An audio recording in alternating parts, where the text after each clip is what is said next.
नमस्कार प्रेक्षकांनो, स्वागत आहे तुमचं। आज आपण तू ही रे माझा मित्र या मालिकेचे इंटरेस्टिंग रिव्ह्यू ऐकत आहोत।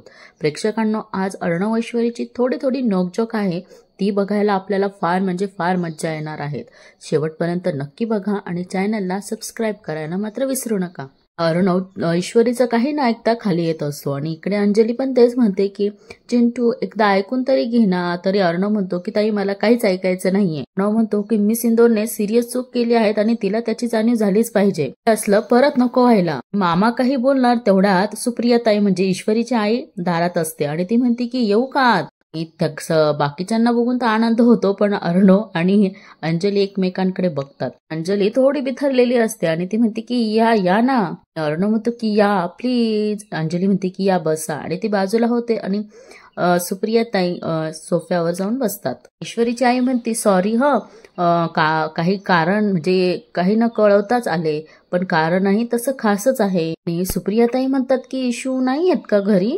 अंजली ताई म्हणतात की आहे ना, वरच असेल, हाक मारते।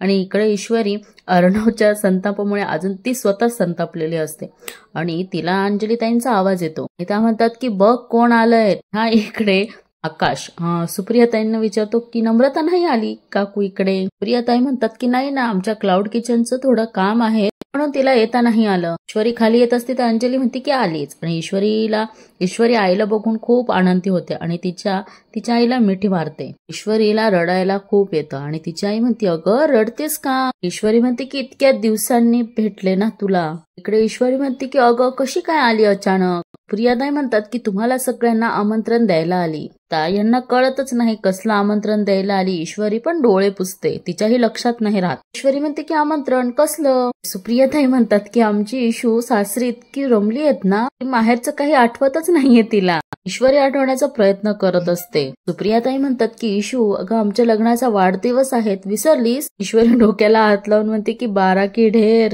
अशी कशी काय विसरलेस मी। सुप्रियाताई म्हणतात की नाही तसं काही नाही, लग्न झाल्यानंतर तुम्हाला सर्वांना घरी जेवायला बोलवायचंच होतं, म्हटलं की या निमित्ताने बोलवूया। ईश्वरी म्हणते की माझी आई खास आमंत्रण द्यायला आली घरी, सगळ्यांनी जायचं खायला। प्रियाताई म्हणतात की हो। अंजली म्हणते की काकू मला ना असंच मळमळल्यासारखं होतं कधी कधी, मी नक्की येईनच असं नाही सांगत, पण बाकी सगळे येतील। म्हणतात अहो म्हणजे काय, नक्की येणार आम्ही। म्हणतात की तुम्ही इथपर्यंत आमंत्रण द्यायला आल्यात, मग आम्ही येणार नाहीत का। येणार। सुप्रियाताई म्हणतात की अर्णव आकाश जमवायचं बरं का यायचं। अर्णव म्हणतो की येस आम्ही नक्कीच येऊ। आकाश म्हणतो की इनफॅक्ट काकू काही तयारी करायची असेल तर मलाच सांगा, याला तर नम्रताला भेटायचं असतं ना, म्हणून हा आपलं म्हणतोय असं। इकडे ऐश्वरी आता म्हणते की आई अॅनिव्हर्सरीची तयारी करायला येते मी तुझ्यासोबत 2 दिवस। सुप्रियाताईंना पण आवडतं आणि ती म्हणते की खरंच येतेस। ईश्वरी म्हणते की हो। सुप्रियाताई म्हणतात की नाही म्हणजे सगळ्यांची परवानगी असेल तर खरंच ये। प्रियाताई म्हणतात की लग्न झाल्यापासून माहेरपणाला पण आली नाहीये ना ती। इकडे ईश्वरी म्हणते की ताई मी तयारी करण्यासाठी जाते 2 दिवस, येईल परत। अंजली म्हणते की तुझी इच्छा आहेत ना, मग जा। ईश्वरी म्हणते की आई मी आलेच पटकिनी बॅग भरून। ईश्वरी वरती जाते बॅग भरण्यासाठी आणि अर्णवला तिचा हा निर्णय काही आवडलेला नसतोय। अर्णव मनोमन म्हणतो की माझ्यावरचा राग असा काढते ही बाहेर जाऊन। अर्णव म्हणतो की मी पण आलोच आणि अर्णवही तिच्या मागे जातो। इकडे अर्णव गेल्यानंतर सुप्रियाताई विचारतात की मामांना बरं मामींचा पाय कसा आहे, म्हणजे त्या दिवशी फोनवर नीट बोलताही आलं नाही, घरी असतील तर भेटू का त्यांना। मामा म्हणतात हो आहेत ना। मामा म्हणतात की जा आईला बोलवणार। प्रिया म्हणते अहो त्यांना कशाला त्रास देताय, मी जाऊन भेटते ना। आकाश म्हणतो हो चालेल ना, मी घेऊन जातो तुम्हाला। सुप्रियाताई आकाश सोबत मामींच्या रूमकडे जातात आणि इकडे आता हे दोघांचं बोलणं चालू होतं, कोणाचं, मामाचं आणि अंजलीचं। अंजली म्हणते की मामा ईश्वरी अर्णवमुळे खरंच खूप हट झाली रे, म्हणूनच बहुतेक ती माहेरी चाललीये। अंजली म्हणते की काय करायचं आता। मामा म्हणतात हे बघ अंजली कसं असतं, खऱ्या अर्थाने मुरण्यासाठी बायकोमध्ये अशी ही पुटूची भांडणं रुसवे फुगवे फार आवश्यक असतात। मामा म्हणतात की अर्णवचा राग शांत झाला ना की त्याला त्याची चूक कळेल। मामा अंजलीला म्हणतात की तू अजिबात काळजी करू नकोस, कळलं। ही ईश्वरी खरंच माहेरी जाण्यासाठी बॅग भरत असते, पण ती आपल्यालाही माहिती की अर्णववर चिडलेली असती, म्हणून ती माहेरी जाण्यासाठी रेडी झालेली असते आणि ती इकडे बॅग भरत असते। अर्णव तिथे येतो आणि म्हणतो की मिस इंदोर हे काय अचानक। ईश्वरी म्हणते अचानक म्हणजे काय, माहेरी चालले मी, लग्नानंतर गेलेच नाहीये। म्हणतो की मी सिंदूर आत्ता जाणं खरंच गरजेचं आहे का? अर्णव म्हणतो की हे बघ, तू माझ्या नजरेसमोर असलीस ना की मला कसलंच टेन्शन नसतं. ती म्हणते हो का, कशाला हवी मी नजरेसमोर भांडाभांडी करायला? अर्णव म्हणतो की मी सिंदूर, मी मगाशी जरा चिडलो होतो, जरा जास्तच बोललो होतो. ईश्वरी म्हणते की जास्त नाही, खूपच जास्त बोलून गेला, मी ऐकून तर माझं काहीच घेतलं नाही. ती म्हणते की दुसऱ्याचं काही ऐकून घ्यायची आदत असेल तर ना. अर्णव म्हणतो की काय ऐकून घ्यायचं होतं? ईश्वरी म्हणते हे तर कळत नाहीये ना.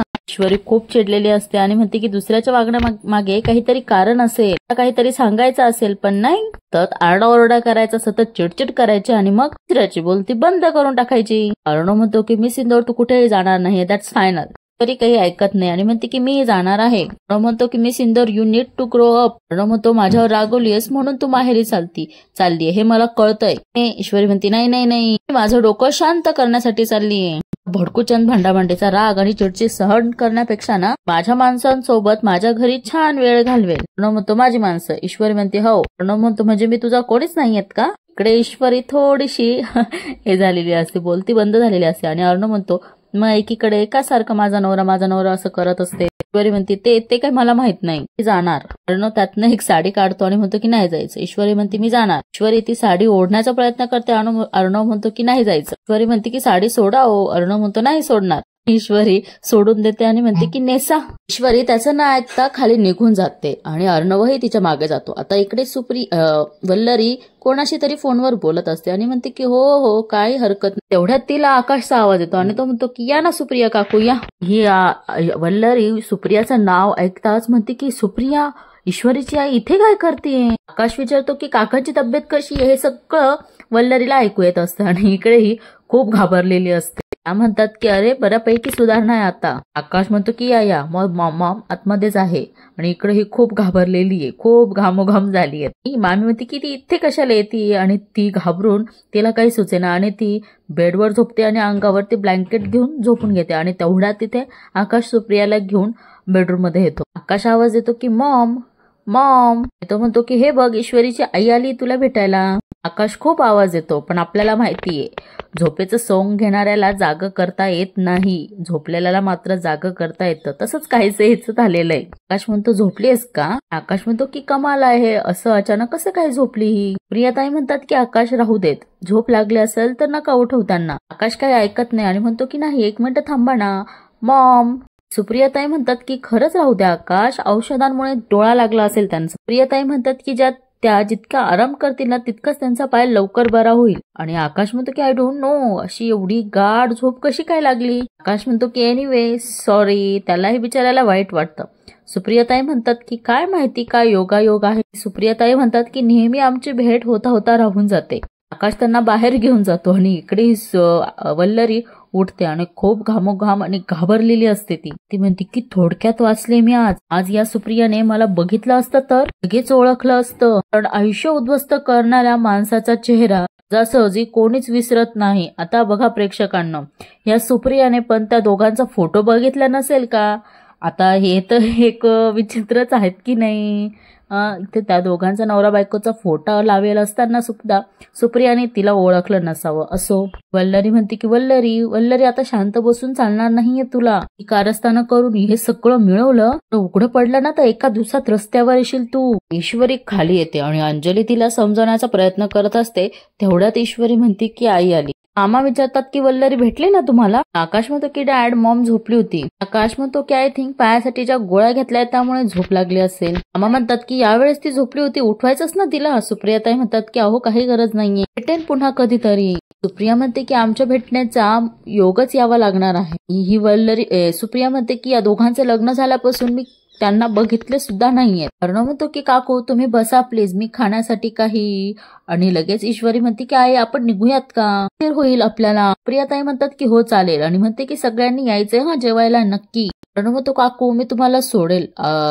आणि ईश्वरी म्हणते की नाही आम्ही जातो. ईश्वरी म्हणते की आपल्याला मार्केटमध्ये थोडीशी खरेदी करता येईल. तिची आई म्हणते की हो चालेल. ईश्वरी म्हणते ताई येते. ईश्वरी मामांनाही म्हणते येते हा. ईश्वरी म्हणते की भाऊजी, पण अर्णवला काही ती येते म्हणत नाही. प्रियाताई अंजलीला म्हणतात की काळजी घ्या आणि तीही म्हणते की तुम्ही पण. इकडे ईश्वरी अर्णवशी न बोलताच निघून जाते आणि इकडे त्या गेल्यानंतर अंजलीताई म्हणतात की चिंटू तुला मला तुझ्याशी बोलायचंय, चल. ते दोघं जातात. इकडे मामा म्हणतात, काय रे आई खरंच झोपली होती का? म्हणतो की हो, गोळी घेऊन झोपली असे. मामा म्हणतात की कमाल आहे, हिच्या पायासाठी डॉक्टरांनी जेवणानंतरच्या गोळ्या दिल्या, त्या सुद्धा घेताना मी कधी बघितलं नाही. दिवसा डोळ्या ही झोपली कशी? मामा म्हणतात की काहीतरी भानगड आहे. इकडे अर्णव आणि अंजली बोलत असतात. अर्णव म्हणतो, ताई तुम्ही सिंदूरची बाजू घेऊन माझ्याशी बोलू नको. अंजली म्हणते, अरे खरंच तिची बाजू आहे. अंजली म्हणते, ते कोणीच ऐकून घ्यायला तयार नाहीये. अंजली म्हणते की ऍक्च्युली ती मला नाही की मीच तिला घेऊन गेले होते. अर्णव अंजलीकडे बघतो आणि अंजली म्हणते, कारण मला चिंच आणि आवळा खायचा होता. अंजली म्हणते की मीच हट्टीपणा केला तिच्याकडे. यावर म्हणतो की व्हॉट? म्हणतो की आवळा. अंजली म्हणते की सॉरी. अंजली म्हणते की ऍक्च्युली ती म्हणत होती की मी अर्णव सरांना जाऊन सांगते. तर फोन पण राहिला होता रूम मध्ये. मीच तिला म्हटलं की आपण पटकन जाऊन येऊ, पण बिचारी माझं मन राखण्यासाठी आली माझ्यासोबत. तुला खूप क्रेविंग्स होत होते रे म्हणून. अर्णव, बघा ताई तू आधी का नाही सांगितलंस मला? अंजली म्हणते, अरे तू चिडला तर ऐकून घेतो का कोणाचं? इकडे अर्णव काही बोलणार आणि तो म्हणतो, मी किती स्टुपिड सारखं चिडलो तिच्यावर ताई. अर्णव म्हणतो की मी सिंदूरने जे केलं ते सगळं तुझ्यासाठी केलं. अर्णव म्हणतो की मी उगीच चिडलो तिच्यावर, आता पस्तावा करून काय उपयोग आहे तो की नाही. अंजली म्हणते, मी पण जरा लहान मुलीसारखीच वागले. म्हणतो की इट्स ओके, मी पण माइंडलेसच वागलो ना तिच्याशी. अंजली म्हणते की जाऊ दे, आता पश्चाताप करण्यापेक्षा ना तिला म्हणव, कारण ती बिचारी माझं मन राखण्यासाठी आली रे माझ्यासोबत. अंजली म्हणते, खूप हर्ट झाली रे ती. अंजली म्हणते, तू काही कर आता आणि आता म्हणव तुझ्या रुसलेल्या बायकोला. म्हणतो की काय करू? अंजली म्हणते, मी काय सांगणार, माझी बायको आहे का तुझी बायको? ठरव. अर्णव म्हणतो की आता तर एकच ऑप्शन आहे. अंजली म्हणते की काय? अर्णवला आता माहितीच आहे काय ऑप्शन आहे, हे आपल्याला पुढे कळलंच. अर्णवने नक्की कोणतं ऑप्शन चूज केलंय. आणि इकडे ह्या दोघी घरी निघालेल्या असतात आणि सुप्रियाताई म्हणतात की आपल्याला नाक्यावर रिक्षा मिळेल ना ग? इकडे ईश्वरी काहीच बोलत नाहीये. तिच्या आई म्हणती, काय ग पाय निघत नाहीये का तुझा? ईश्वरी म्हणते की आई मला यायचंच नसतं तर मी स्वतः म्हणाले असतेत का तुला येते तुझ्या सोबत म्हणून. सुप्रियाताई म्हणतात की बरोबर आहे आणि तेवढ्यात पुढे जातात आणि तो राकेश म्हणतो की हॅपी अॅनिव्हर्सरी. ह्या दोघी त्याला रस्त्यात बघून थोड्या घाबरतातच. हा राकेश म्हणतो की न झालेल्या सासूबाई हे चुकलं तर तुमचं, त्यांना आमंत्रण दिलं अॅनिव्हर्सरीचं आणि माझं काय काहीच नाही. प्रियाताई म्हणतात की निघ इथून, तुझ्याशी बोलण्याची अजिबात इच्छा नाही माझी. राकेश म्हणतो की अहो मला आहे ना इच्छा तुमच्याशी बोलण्याची. काय मला जावई झालो असतो, इथे घर जावई आणि तिथे शेजार जावई. तुमच्या त्या अर्णव सरांनी येऊन ना सगळी गडबड करून टाकली. राकेश म्हणतो की बरं काय गिफ्ट हवंय तुम्हाला अॅनिव्हर्सरीचं? राकेश म्हणतो की एक जावई ऑलरेडी आहे, दुसरा हवाय का तुमच्या लाडक्या इशेसाठी? सुप्रियाताई म्हणतात की गप्प बस. आणि सुप्रियाताई म्हणतात की तुझ्यासारखा हलकट आणि नीच माणूस दुसरा कोणी या जगात नसेल. राकेश म्हणतो की थँक्यू न झालेल्या सासूबाई फॉर द कॉम्प्लिमेंट, थँक्यू. सुप्रियाताई म्हणतात की तुझा हा माज आहेत ना एक दिवस देवच उतरवेल बघ. त्या म्हणतात की माझ्या जावयाशी तुलना नाही करायची. त्या नखाची सुद्धा सर नाहीये तुला, कळतं का? राकेश म्हणतो की एवढी मुजुरी करताय, भीती नाही वाटत का तुम्हाला माझी? म्हणतात की नाही वाटत, ती बात नाही वाटत. सुप्रियाताई म्हणतात की मला माहितीये माझ्या लेकीच्या पाठीशी गणूबाप्पा उभा आहेत, पणच अर्णव देवासारखा वाचवायला आला होता तिला लॉजवर. सुप्रियाताई म्हणतात की इथून पुढे अर्णव सोबत ती कायम सुखी असेल. सुप्रियाताई म्हणतात की माझीच गेल्या जन्मी जी काहीतरी पुण्याई असेल म्हणून अर्णव सारखा जावई मला मिळाला. हे काय त्या राकेशला सहन होत नाही आणि म्हणतो, गप बोलायला देतोस म्हणून जास्तच बोलतेस का तू? तो म्हणतो की लग्नाचा वाढदिवस साजरा करायचा आहे ना नवऱ्या सोबत, का पाठव त्याला ढगात. ईश्वरी म्हणते की आई भीक घालू नकोस याच्या धमक्यांना. दिवशी याला मिरचीची धुनी देऊन चांगलंच वठणीवर आणलंय. माणूस कुठला? ईश्वरी त्याला बोर्ड दाखवून म्हणते, असे अजून शेकडो उपाय आहेत, इंदोरी उपाय आहेत माझ्याकडे, समजलं ना? राकेश म्हणतो समजलो, पण कधीतरी संपतीलच ना हे उपाय. हा राकेश म्हणतो की एकदा वाचलीस दोनदा वाचलीस म्हणून सारखी वाचणार नाहीयेस तू ईश्वरी. हा राकेश म्हणतो की एवढं सोपं नाहीये मला लांब ठेवणं का. आणि हा राकेश काय करतो, ईश्वरीच्या जवळ जाण्याचा प्रयत्न करतो आणि ईश्वरी तिथे ठेवलेला लाकूड उचलते. म्हणते एक कदम जरी पुढे आलात ना तर डोकं फोडी ना, आणि तो घाबरून मागे सरकतो. ती म्हणते की अंजलीताईंचा विचार करून मी गप्प बसलीये, जे मी तुला घाबरले असा अर्थ काढू नकोस. तरी म्हणते की देवाशिवाय नाही घाबरत आम्ही कुणाला, एक दिवस असा इंदोरी झटका दे तुला तुझी अवकात कळेल. ईश्वरी म्हणते की चल आई, आणि तोही थोडासा घाबरलेलाच असतो. तो हातात लाकूड घेऊन त्याच्याकडे बघत असते. हा राजेश म्हणतो की इंदोरी झटका आवडला, अशी की कोई अवकात नाही होती ईश्वरीजी. राकेश म्हणतो तुला आणि अर्णवला वेगळं केल्याशिवाय अशी गप्प बसणार नाहीये. प्रेक्षकांनो आता ह्या दोघी घरी पोहोचलेल्या असतात आणि त्या म्हणतात की आई ग, आणि ईश्वरी म्हणते बापरे काही गरम होतंय ग आई. ईश्वरी म्हणते की ताई दे ना लवकर पाणी. नमू म्हणते की हो थांब, आणि ते दोघींनाही पाणी देते. इकडे ईश्वरी म्हणते की आई त्या राकेशला घाबरण्याचं बिलकुल काही कारण नाहीये बरं का. ईश्वरी म्हणते की अर्णव सर असताना काळजीचं काहीच कारण नाहीये. म्हणते की इशू काय ग, त्याने काही केलं तर नाही ना परत. ईश्वरी म्हणते नाही ग, चांगलीच धुणी दिली त्याला, नको काळजी करू. आता ही नमो ईश्वरीची फिरकी घेत असते आणि म्हणते की इशू काय ग, ह्यावेळेस चक्क इकडे राहायला आलीस, तो एकदम बढिया हो गया. ईश्वरी म्हणते ताई ताने नको मारू, मी माझ्या माहेरी कधी पण येऊ शकते. ताई म्हणतात की नमू म्हणते की हो, पण मी एवढ्या वेळा तुला सांगितलं पण आली नाही कधी. नमू म्हणते की बंगल्यातून पाय निघेल ना मॅडमचा. प्रियताई पण नमूच्या हो मध्ये हो मिळवतात आणि ईश्वरी म्हणते ताई उगाच चिडवू नको. ईश्वरी म्हणते की मी आई बाबांच्या अॅनिव्हर्सरी साठी आलीये. आणि सुप्रियाताई पण म्हणतात की नमू म्हणते की इशू मी काय म्हणते, तुला जिजूंशिवाय करमेल ना ग. इकडे ईश्वरी म्हणते की हो चांगलंच करमेल, मी एकदम बढिया राहू शकते माझ्या नवऱ्याशिवाय. प्रियताई म्हणतात की इशू हे काय असं बोलतात का नवऱ्याबद्दल. ईश्वरी म्हणती नाही तर काय आई, सारखे भांडतात, सारखं सुनावत असतात, ऐकूनच घेत नाही माझं. तरी म्हणते की मला ना नकोय आता ही कटकट. इकडे सुप्रियाताई म्हणतात की म्हणजे, आणि ईश्वरी तिचं बोलणं हे करते आणि म्हणते की अगं म्हणजे 2 दिवस नकोय फक्त मला आता ही कटकट. दोघींनाही कळतं आणि त्या म्हणतात की तेवढ्यात ईश्वरी म्हणते की मी आता ना बेफिकीर एन्जॉय करणार आहेत माहेर पण. आता तिला काय माहिती की अर्णव पण आलेला आहे. ईश्वरी म्हणते की हे भडकूचंद भांदा भांडी इथं नाही येत ना, डोक्याला थोडी शांत थंडक मिळेल. थोड्या दरवाजावर नॉक होतं आणि बघतं तर काय अर्णव असतो. प्रियताई म्हणतात की अर्णव. हे दोघे बी म्हणतात की सर तुम्ही. आणि सुप्रियाताई म्हणतात की या ना या अर्णव. सुप्रियाताई म्हणतात की अरे आम्ही आत्ताच पोहोचलो, तुम्ही येणार आहेत हे माहित नव्हतं आम्हाला. अर्णव म्हणतो की काकू म्हटलं सरप्राईजच देऊया. म्हणतो की माझ्या सासू सासऱ्यांची अॅनिव्हर्सरी आहेत ना, तयारी नको करायला. अर्णव म्हणतो की काकू तुम्ही टेन्शन घेऊ नका, फंक्शन सगळं मी सुपरवाइज करणार आहे. आणि ईश्वरी त्याच्याकडे कशी बघते बघा. ही नम्रता म्हणते की वा जिजू एकदम बढिया. अर्णव ईश्वरीला धरून म्हणत असतो की कोणीतरी इंटरफेअर करण्याचा प्रयत्न करत असेल पण डोंट वरी, मी करूनच देणार नाहीये. नम्रता आणि अर्णव एकमेकांना टाळी देतात, पण हे काही ईश्वरीला आवडलेलं नसतं आणि ती हाताचा कोपरा त्या नमूला मारते. सुप्रियाताई हे बघून मस्त आनंदी असतात. इकडे अर्णवने ईश्वरीला नमूला काहीतरी खुणवलेलं असतं आणि नमू म्हणते की इशू जरा सरकतेस का ग. इकडे ईश्वरी म्हणते काय ग काय झालं ताई. ही अशी इकडे ये. नमू म्हणते की या ना बसा. अर्णव म्हणतो ओ थँक्यू.